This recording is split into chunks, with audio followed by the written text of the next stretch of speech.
बुद्धिमान की परीक्षा। बहुत समय पूर्व जब गुरुकुल शिक्षा की प्रणाली होती थी, तब हर बालक को अपने जीवन के 25 वर्ष गुरुकुल में बिताने पड़ते थे। उस समय एक प्रचंड पंडित राधे गुप्ता हुआ करते थे, जिनका गुरुकुल बहुत प्रसिद्ध था, जहां दूर दूर के राज्य से शिक्षा प्राप्त करने आए करते थे।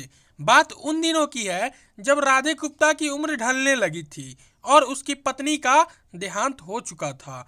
घर में विवाह योग्य की एक कन्या थी।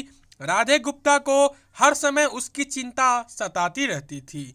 वह उसका विवाह एक योग्य व्यक्ति से करना चाहते, जिसके पास संपत्ति भले न हो पर वह कर्मठ हो, जो किन्हीं भी परिस्थिति में उसकी बेटी को खुश रखे और उचित समय पर उचित निर्णय ले सके। एक दिन उनके मस्तिष्क में एक ख्याल आया और उन्होंने इस परेशानी का हल सोचा कि क्यों न वो अपने खुद के शिष्यों में से ही योग्य वर को तलाश करे। उनसे बेहतर उनकी बेटी लिए और क्या हो सकता है। इस कार्य के लिए उन्होंने बुद्धिमान की परीक्षा लेने का निर्णय लिया और सभी शिष्य को एकत्र किया। राधे गुप्ता ने सभी से कहा कि वे एक परीक्षा आयोजित करना चाहते हैं, जिसमें सभी की बुद्धिमानी का परिचय होगा। उनके सभी से कहा कि उन्हें अपने पुत्र की विवाह की चिंता है, जिसके लिए उनके पास पर्याप्त धन नहीं है। इसलिए वे चाहते हैं कि उनके शिष्य विवाह में लगने वाली सभी सामग्री कैसे भी करके एकत्र करें।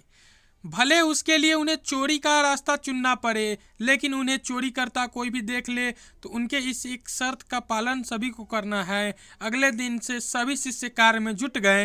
रोजाना कोई न कोई तरह की वस्तुएं चुरा कर लाता और राधा गुप्त को दे देता। राधा गुप्त उन्हें एक विशेष स्थान पर रख देते, क्योंकि परीक्षा के बाद यह सभी वस्तुएं करके मालिक को वापस करना जरूरी था, क्योंकि वे अपने शिष्यों को सही ज्ञान देना चाहते थे। सभी शिष्य अपने अपने दिमाग से कार्य कर रहे थे, लेकिन इनमें से एक चुपचाप गुरुकुल में बैठा था, जिसका नाम रामास्वामी था। वह राधा गुप्त का सबसे करीबी और होनहार छात्र था। उसे ऐसा बैठा देख राधा गुप्त ने इसका कारण पूछा।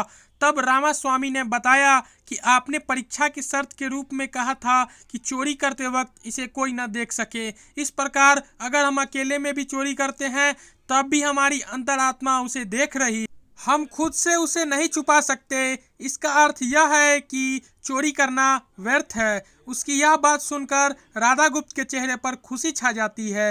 वे उसी वक्त सभी को एकत्र करते हैं और पूछते हैं कि आप सब ने जो चोरी की है, क्या उससे किसी ने देखा? सभी कहते हैं नहीं। तब राधा गुप्त कहते हैं कि क्या आप अपने अंतर मन से भी इस चोरी को छिपा सके?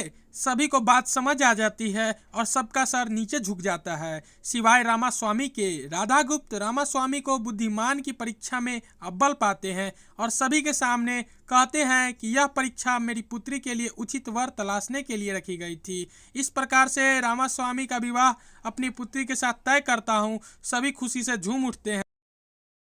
साथ ही चुराई हुई हर एक वस्तु को उसके मालिक को सौंपे विनम्रता से सभी से क्षमा मांगते हैं। इस कहानी से अगर आपने कुछ भी सीखा हो तो वीडियो को एक लाइक कर दे और चैनल को सब्सक्राइब कर दे।